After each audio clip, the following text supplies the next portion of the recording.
नमस्कार, मैं रवीश कुमार और आज जो खबर आई है वो सिर्फ सनसनी नहीं, सत्ता की नींव हिला देने वाली बात है। क्योंकि जो लोग दूसरों के लिए गड्ढा खोदते थे अब खुद उसी में गिरते नजर आ रहे हैं। और अगर आपने ये खबर नहीं सुनी तो जान लीजिए कि बॉम्बे हाईकोर्ट में ऐसी याचिका पहुंच चुकी है जिससे प्रधानमंत्री नरेंद्र मोदी की सांसदी तक रद्द हो सकती है और पद से भी हटाया जा सकता है। जी हां, वही मोदी जिनके नाम पर वोट मांगे जाते हैं, जिनके नाम पर चुनाव जीते जाते हैं और कहा जाता है मोदी है तो मुमकिन है, और जिनके राज में चुनाव आयोग तक छुट्टी पर चला जाता है। पूरी खबर ऐसे अंदाज में बताते ताकि आप वीडियो के अंत तक बने रहेंगे और चैनल पर नए तो वीडियो लाइक करें और चैनल को सब्सक्राइब जरूर करें। देखिए, अब आरोप लगे हैं कि मोदी ने आचार संहिता का उल्लंघन किया और मामला इतना गंभीर है कि कोर्ट तक पहुंच चुका है। और दोस्तों, ये कोई अफवाह नहीं बल्कि कोर्ट में दाखिल वैध याचिका है जिसमें प्रेस कॉन्फ्रेंस में पक्के सबूत, दस्तावेज और संविधान के वही पन्ने शामिल हैं जिन्हें अब बस शपथ के लिए पलटा जाता है। समझने के लिए नहीं बात है साल 2020 की तारीख 28 दिसंबर की, जब महाराष्ट्र के सांगोला में ग्राम पंचायत चुनाव चल रहे थे। आचार संहिता लागू थी, लेकिन प्रधानमंत्री मोदी 2 केंद्रीय मंत्रियों के साथ वहां पहुंचे और 100वीं किसान रेल को हरी झंडी दिखाई और पूरा कार्यक्रम राष्ट्रीय स्तर पर लाइव दिखाया गया, वो भी बिना चुनाव आयोग की अनुमति के, जो उस वक्त शायद पीएम के इवेंट का लाइव टेलीकास्ट देख रहा था, इसीलिए कुछ बोला नहीं। कांग्रेस ने शिकायत की, आयोग ने हाथ खड़े कर दिए और फिर कांग्रेस पहुंच गई बॉम्बे हाईकोर्ट, जहां अब सबूतों के साथ केस चल रहा है। और अगर कोर्ट ने मान लिया कि मोदी ने सरकारी मशीनरी का गलत इस्तेमाल किया तो इंदिरा गांधी का वो इतिहास दोहराया जा सकता है जब 1971 में रायबरेली से जीतने के बाद उनकी सदस्यता इलाहाबाद हाईकोर्ट ने रद्द की थी और कोर्ट में उनके सम्मान में खड़ा न होने का आदेश तक दिया गया था। क्या आज की अदालतें भी ऐसा कर सकती हैं? क्या कोई फिर से प्रधानमंत्री को कटघरे में खड़ा कर सकता है? इंदिरा गांधी 5 घंटे कोर्ट में खड़ी रहीं और बाला साहब ठाकरे को सिर्फ एक सांप्रदायिक भाषण पर 6 साल तक चुनाव लड़ने से रोका गया था। लेकिन आज के दौर में तो मंत्री खुलेआम भड़काऊ बयान देते हैं। पीएम खुद मंच से कहते हैं कि लोग आपका मंगलसूत्र तक छीन लेंगे और चुनाव आयोग खामोश रहता है।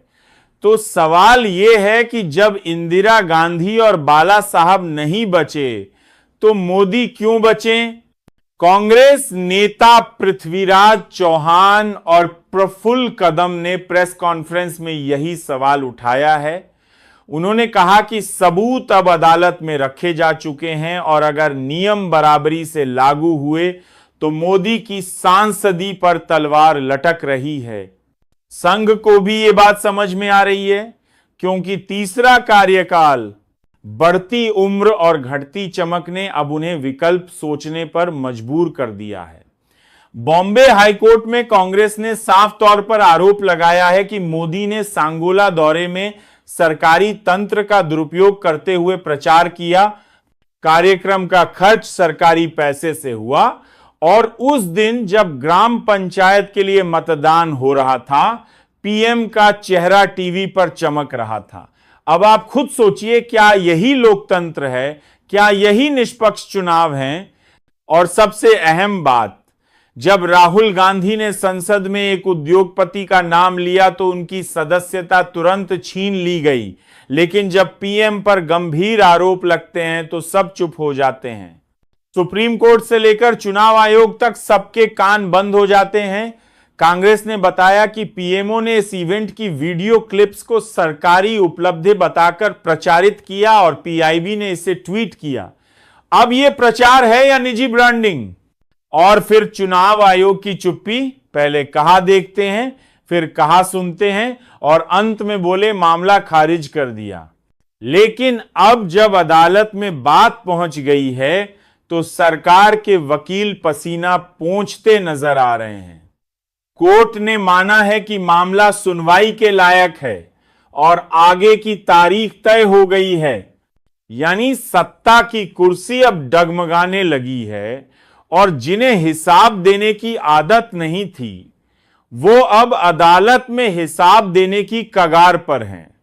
और हां, इस कहानी में अमित शाह को भूलना इतिहास से गद्दारी होगी, क्योंकि उन पर बाबा साहेब आंबेडकर का अपमान करने को लेकर यूपी की एक अदालत में केस चल रहा है। तो सोचिए, एक तरफ पीएम पर सांसदी जाने का खतरा, दूसरी तरफ गृह मंत्री पर केस, तीसरी तरफ संसद में विपक्ष का बहिष्कार और न्यूज चैनलों पर चर्चा क्या है, राहुल गांधी ने टोपी क्यों नहीं पहनी और प्रियंका ने साड़ी रिपीट की या नहीं, और एंकर बोलता है।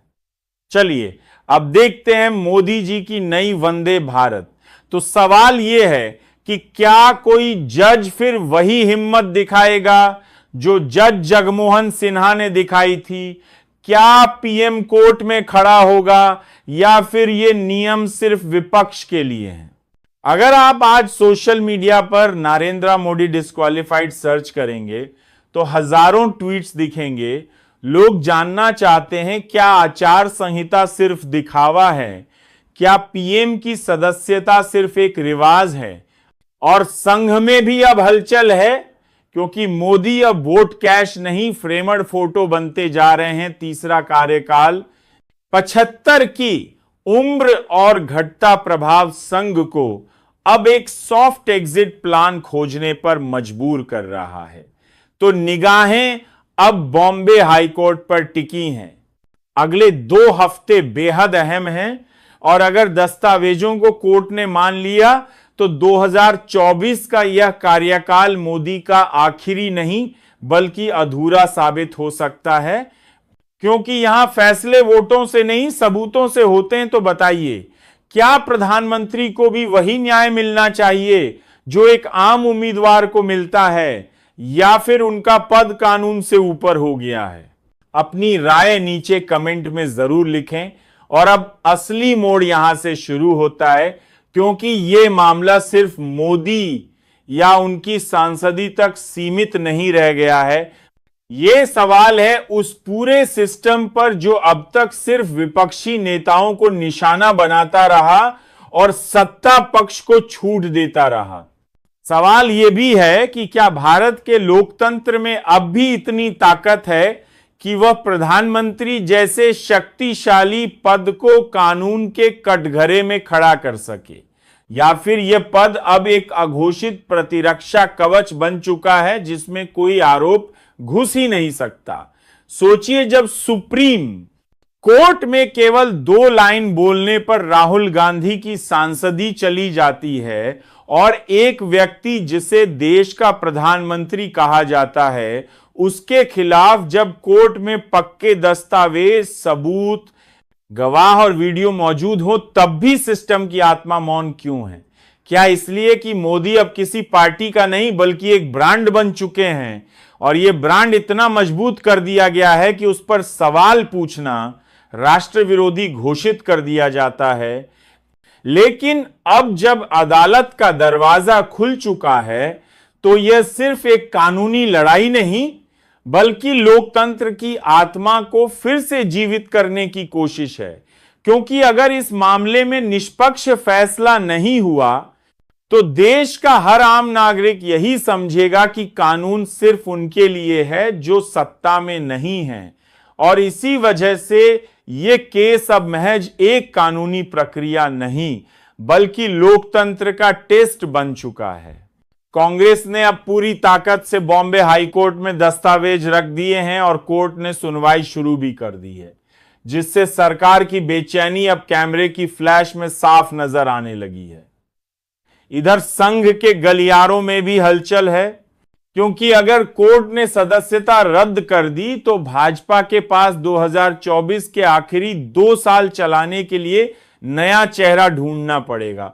और वह भी तब जब पार्टी का सारा प्रचार तंत्र सिर्फ एक चेहरे पर टिका है। इसीलिए यह कहना गलत नहीं होगा कि बॉम्बे हाईकोर्ट में चल रही यह सुनवाई सिर्फ एक सांसदी पर नहीं, बल्कि पूरे चुनावी सिस्टम, संविधान की आत्मा और लोकतंत्र की साख पर फैसला सुनाने जा रही है। और अगर फैसला निष्पक्ष आया तो यह भारतीय लोकतंत्र के इतिहास में वो दिन होगा जब अदालत ने बताया कि प्रधानमंत्री भी संविधान के नीचे हैं, ऊपर नहीं, अब गेंद अदालत के पाले में है और देश की निगाहें अगले फैसले पर टिकी हैं, जहां झूठ की दीवारों को सत्य की एक याचिका गिरा सकती है, क्योंकि यह मामला सिर्फ न्याय का नहीं, भरोसे का है। और अगर भरोसा टूटा तो फिर अगला चुनाव सिर्फ वोट का नहीं, व्यवस्था पर विश्वास का इम्तिहान होगा।